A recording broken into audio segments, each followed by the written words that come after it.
everybody. This is Tulku Sherdor Rinpoche.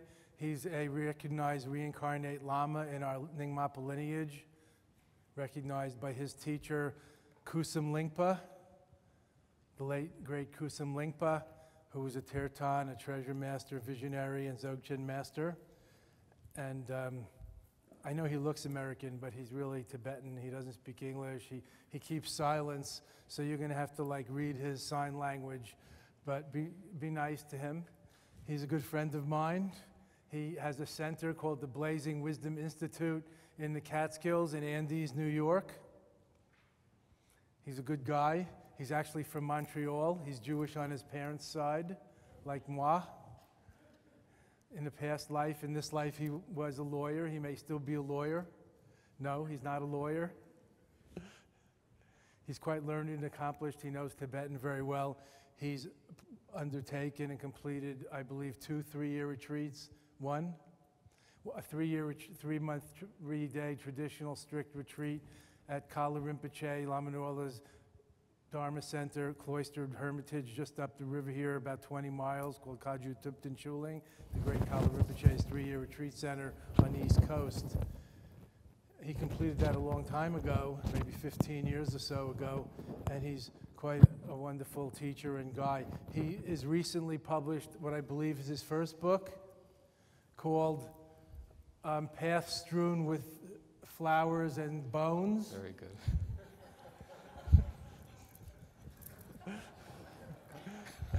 I get a gong for that? No.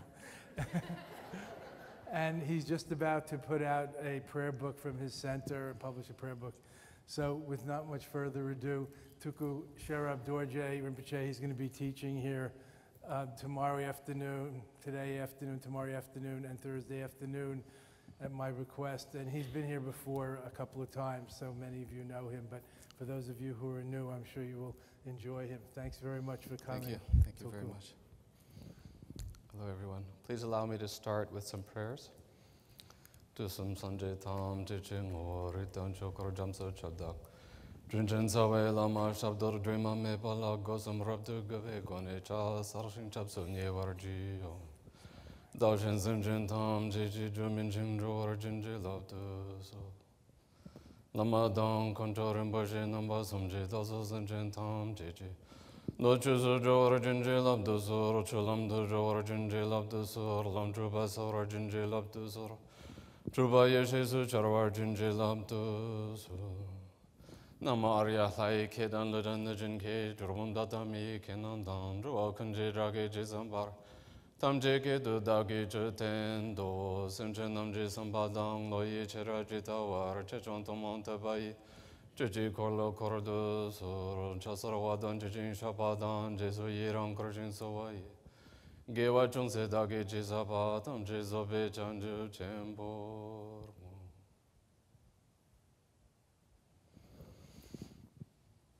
How are you? I was going to start today by saying welcome to the entertainment portion of your daily schedule. But then 2 things happened. First, I arrived a little bit early before lunch and was up there in the gallery to catch the last part of Lama Surya's talk this morning. And I found it much more entertaining than anything I'm likely to say. That's number 1. And number 2 is I found out that most of you are relatively experienced practitioners. And so you're no longer suffering from the delusion that the time when you get to look at and listen to somebody else is somehow a break from your job during the retreat, which is just to be here. It's all just part of being here and not finding something else to do. Just being with whatever you're doing, whether someone's talking or you're walking or eating or having quiet time. So since you know that already, I can't fool you by saying any one part of the day is more interesting or important than any other part. So I thought instead where I would start this time is by talking about one of the recitations that I just did in Tibetan. which is popularly known as the Four Dharmas of Gampopa or Four Dharmas of Longchenpa, from the perspectives of the Kagyu and Nyingma lineages, respectively, but they're the same four Dharmas. Dakpo Chushi, Longchen Chushi. And Dharma is a word, it's a Sanskrit word, poorly pronounced by me. Dharma is closer to the true pronunciation. It's a word that has many different meanings, many different values, different contexts. And in this context, when we say the four dharmas, it means something like the four overarching principles or statements. Statements about what? Statements about what the spiritual path consists of in its entirety. It's like they are statements as a group that describe the entire arc or trajectory of the path of training in Buddha Dharma, where it starts, where it leads you to, and where you arrive at. So they are statements of authentic and effective spiritual values and practices. Authentic and effective in what sense? In the sense that, on the one hand, they embody certain truths, pragmatic and experiential truths, and they serve as guideposts to lead you through your practice to the realization of those truths. The first of these four dharmas, the first of these principles, we can translate roughly as, stated as an aspiration: may my mind move towards the Dharma. May my mind move towards the Dharma. So the first part of that is, may my mind. Well, again, that's a rough translation of something. In Tibetan, there are many, many words which can be translated roughly as mind, like sem, lo, rik, yid, shepa, namshe, yeshe, gongpa, many. The one that's specifically meant here is lo, and lo means that feature or operation of your mind which turns its attention to something or develops a strong, preoccupying interest in something, something you turn your attention to and focus it upon.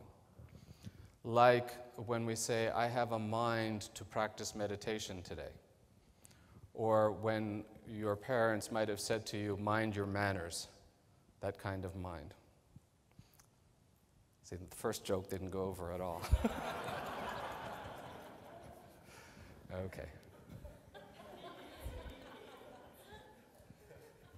So may I develop a strong interest and intention to engage in something called Dharma. Well, here, Dharma is not just that sense of a principle or statement, like when we talk about the four dharmas as a group. Here, may my mind move towards the Dharma. The Dharma means the actual practices, reflections, types of conduct that result in an evolution, a transformation, a development, a reorientation, refinement, recalibration, improvement of my being. That's what we're calling spiritual practice. So may I develop a powerful interest in and intention to devote my life to a path of spiritual development. That's the first Dharma. What does that require? Well, when we first conceive of such an idea or intention that there has to be something deeper or more worthwhile or true to devote our lives to, when we look around, we see or can feel that we're starting off from somewhere that is very stuck, that we don't know where to begin, or we feel that we are in a world where a kind of spiritual practice or engagement doesn't have much place. In a very cold and hostile world where people's minds often seem to be going in the other direction, how do we actually devote our lives in any serious way to true improvement, to genuine transformation of our being. So the first reflection that is required in order to see what the starting point is to look at our own actual life circumstances, our situation. And you all exemplify the fact that we have the necessary leisure, resources, opportunities, space in our lives to turn our attention to something beyond mere survival or coping or dealing with our lives. You exemplify this because you're sitting here on a retreat. So you both had the opportunity to take that time out from your lives to focus in on this and made the decision to do it. But on an even deeper level, we can reflect upon the fact that we have the opportunity for development, for transformation, by virtue of the fact that we are the beings that we are. We are beings that have mind that is not just a kind of mechanistic, response to conditions and phenomena like a leaf blowing in the wind or a sunflower turning to the sun. But mind that by its very nature not only experiences objects through the senses, objects of thought, emotions, but in that very moment knows in itself that that experience is occurring. So all mental experience is at the same time self-knowing, or put it differently in Dzogchen terminology, awareness pervades and permeates all experience. It is an ineluctable core or element of all experience, and therefore awareness is always available to us to look at what is happening in us, around us, seemingly to us, and see it differently, or treat it differently, or respond to it differently. So that potential to not just continue in the same way we've been acting and thinking until now, but to do it differently and better is what we call, in the local dialect, Buddha nature, the potential to awaken. So we have that potential, we have that capacity. So fundamentally, coming back to where we started, fundamentally, we are not really stuck. We are not really stuck. We can transform, we can change, we can improve. So now we can agree, I hope, that the potential is there to change, to devote ourselves to a deeper understanding or set of values in life. But then again, looking at our lives, we can feel that though the potential is there, there's a lot of stuff going on, a lot of routines, bad habits, destructive patterns, lifestyles, both in terms of our outward behavior and in terms of the thought patterns that repeatedly race around in our minds, and the emotional patterns that seem to leave us in the same place over and over again, despite our best efforts to be somewhere else.